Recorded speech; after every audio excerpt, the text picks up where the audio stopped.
반갑습니다. 이윤환입니다.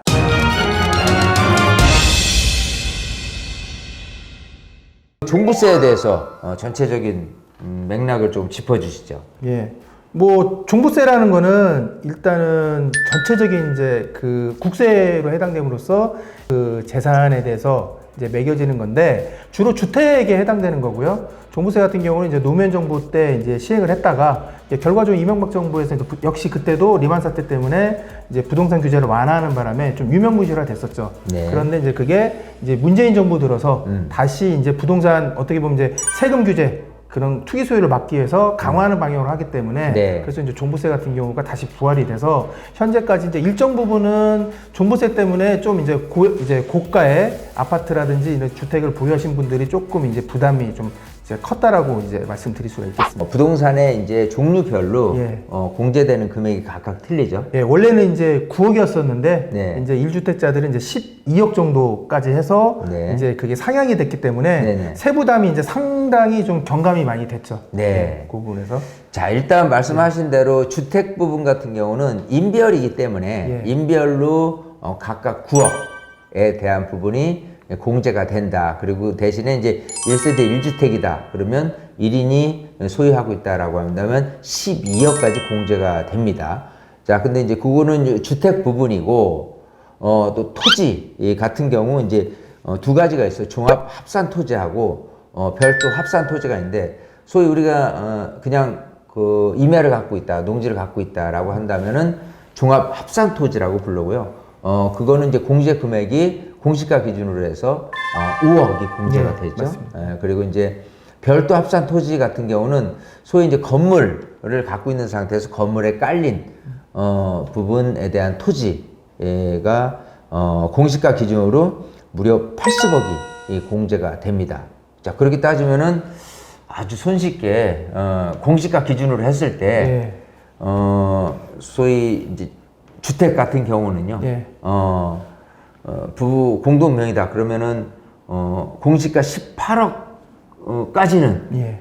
종부세가 안 나오는 그렇습니다. 예. 거고 1세대 1주택이다 그러면 공시가 1주택 소유인데 1세대 1주택이다라고 한다면 12억까지는 세금이 안 나오는 부분. 그리고 토지는 공시가 기준으로 5억까지. 그리고 이제 건물에 깔린 토지는 80억까지라고 한다면은 그 부금 그 금액에 맞춰서 이 포트폴리오를 구성하는 구성하면 것도 그렇게 종부세가 크게 나오는 거는 아니에요. 그렇죠. 예. 네. 잘만 이제 포트폴리오를 구성해서 세팅을 그렇죠. 하면 예. 자, 그렇게 해서 종부세라는 부분이 이런 포트폴리오 구성을 잘만 하면은 다 종부세를 안 내면서도 이렇게 튼튼하게 재산 포트폴리오 구성을 잘 할 수 있다라는 얘기를 했습니다. 다주택자에 대한 세율 구간이 좀 틀리죠? 예. 네. 자, 일반 세율은 기본 이제 0.5에서 2.7% 정도 사이 구간인데 이제 그 이제 다주택자들에게 매기는 중과세율은 네. 좀 더 큽니다. 폭이 2%에서 네. 5%까지. 5%면 좀 상당히 좀 많은 그 세율이거든요. 네, 그나마도 옛날에 6%였는데 맥스로 이제 5%까지 이제 줄여져 있어요. 자, 근데 이제 이 일반세율 적용되는 부분은 조정대상 구역이라고 하더라도 2주택자까지는 무조건 일반세율로 적용이 된다라는 부분이고 이 3주택자가 넘어간다라고 한다면 금액에 따라서 일정 금액이 넘어갔을 경우에라고 한다면은 소위 이제 세율이 높은 이제 중과세율을 하는데 2에서 5%짜리죠. 자, 이제 요 부분은 이제 잘 우리가 이제 이해를 해야 될 것 같습니다.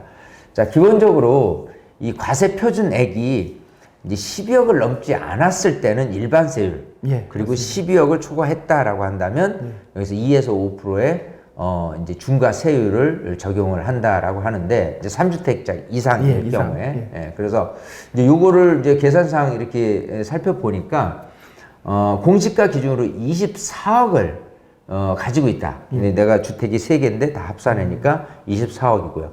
거기서 이제 빼기 9억을 이제 인별로는 다 할 수 있으니까 하면 15억이고 공정시장가액을 이제 80%를 하게 된다면 이제 12억이 되기 때문에 그 소위 이제 공시가액이 주택 공시가격 합계액이 24억을 안 넘는다.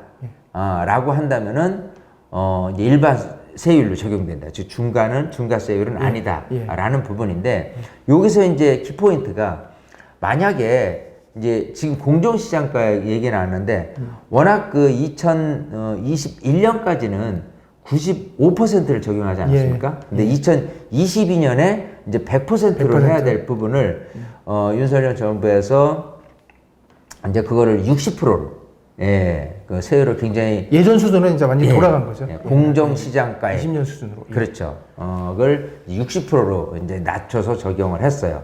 그래서 근데 지금 올해는 다시 이제 80%로 보건되지 않습니까? 원래는 근데 아까 재산세도 그렇듯이 재산세 1세대 2주택자는 60%가 아닌 45%로 혜택을 주었듯이 이것도 마찬가지 또 한 번 그 공정시장가액을 80%로 회귀하기보다는 60%로 60% 한 번 더 혜택을 준다라고 한다면 그마저도 또 그 금액 계산을 잘해야 될 부분이 여기서 생겨나는 것 같습니다. 자, 뭐냐면 만약에 그 3주택 이상의 공시지가의 주택 공시가격의 합산 금액이 24억이 아닌 29억인 구간 같은 경우라면은 29억에서 9억을 공제하면 20억이 될 거고요. 20억에서 만약에 공정시장 가액 비율이 60%다라고 한다면 그게 이제 12억이 되기 때문에 만약 나중에 공정시장 가액 비율을 올해도 또 60%로 적용을 한다.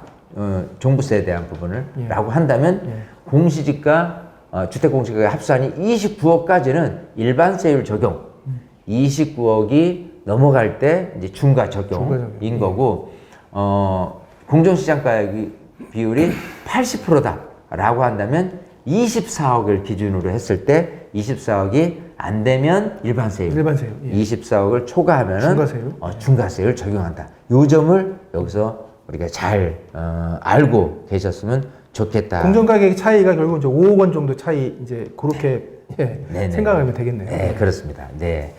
자, 이렇게 해서 또 보유세 중에서 이제 종부세에 대한 부분도 설명을 드렸습니다. 양도세 뭐 간단하게 한번 좀 말씀을 해줘 보시죠. 이제 양도세는 이제 일반 이제 주택을 매도했을 때 이제 양도 차익이 발생되지 않습니까? 네네. 거기에 뭐 이제 장기 보유 특별 공제 빼고 이제 여러 가지 이제 공제된 금액을 빼면 이제 과세 표준이 나오는데 거기에서 이제 양도세도 어떻게 보면 소득세 일환이기 때문에 우리가 항상 알고 있는 이제 6%에서 45% 정도의 이제 소득세 구간을 누진제로 해가지고 이제 적용을 받는데 이제 2주택일 경우에는 이제 50% 이제 60%가 되고 3주택 이상일 경우는 70%가 이제 포인트에서 각각 이제 약 한 15%에서 20% 넘게 해가지고 일단 그렇게 해서 중과세를 매기는 이제 그런 형식으로 지금 되어 있습니다. 중과세가 되어 있는데 일단은 지금은 한시적으로 일단은 이제 완화를 시켰죠. 원래는 이제 올해 5월 9일까지 이제 다주택자가 이제 매도할 경우에 한 채를 매도할 경우에 이제 중과세를 매겼는데 조정 대상 구역에서 조정 대상 구역에서 매겼는데 이제 그게 원래 올해 5월 9일까지였어요. 근데 이번에 이제 그 또 1호 조치로 해가지고 내년 이제 5월 1년 더 한시적으로 연장을 더 했습니다. 그래요. 그러면 어쨌든 지금 중과는 없는 거다. 내년 5월 9일까지는. 그리고 그렇죠? 서울의 상당수의 지금 구들이 이제 구들이 조정대상 지역에서 해제됐기 때문에 다주택자의 어떤 그런 중과 어떤 그런 부담이라든지 세금 부담은 많이 점검됐다고 볼 수 있습니다. 이제 증여라는 부분에 대해서 이제 요거는 하나 좀 많은 분들이 좀 헷갈려 하시는 부분인데 이 부담부 증여 그리고 현금 증여라는 부분이 있지 않습니까? 이게 많은 부분이 뭐 어떤 걸 사주는 데 있어서 예를 들어 10억짜리다 5억을 전세 끼고 이걸 사줄 거야 라고 하는데 그걸 이제 부담부 증여 즉 전세가 부담인 상태에서 이거를 증여를 해준다 대출을 끼는 것도 마찬가지입니다. 라고 생각하시는 분들이 있는데 그게 좀 잘못된 거죠. 뭐냐면 부담부 증여는 내가 소유하고 있는 부동산을 줄 때 발생되는 용어입니다. 즉 내가 만약에 아파트를 갖고 있는데 그 아파트에 전세가 껴 있다거나 대출을 받은 상태에서 준다라고 한다면 부담을 안고 있는 부분을 소위 주는 부분이 돼요. 자, 그래서 이 10억짜리다. 전세가 5억이다라고 한다면 이 전세 5억을 제외한 나머지 5억이라는 부분은 증여세로 신고를 해야 되는 부분과 더불어서 이 부담이 된 이 전세 금액은 양도세로 신고를 해야 되는 이증 부담이 사실은 있다는 거. 그런 부분이 여러분들이 잘 모르시더라고요. 그래서 부담부 증여라고 한다면 내 물건에 대한 부분 중에서 이제 부담이 있는 거를 이제 준다라고 이렇게 쉽게 이해하시면 좋을 것 같고요. 그냥 그러면은 내가 10억짜리 아파트를 전세 5억기 주고 사준다라고 한다면 그건 현금 증여죠. 예, 맞습니다. 예, 그야말로 전세가 낀 나머지 금액 5억을 주는 거니까 이제 어느 것이 더 유리한지 내 걸 주는 게 나을지 아니면 내 거를 팔고 또 새로운 것을 전세를 끼고 주는 게 좋을지에 대한 부분은 이렇게 미리 세금 판단을 해서 결정하시는 게 좋지 않나 싶습니다. 적으로 부동산 세금에 대해서 오늘은 공부를 해봤습니다. 오늘 함께 해주신 우리 장희철 전문가님 감사합니다. 예, 감사합니다. 네.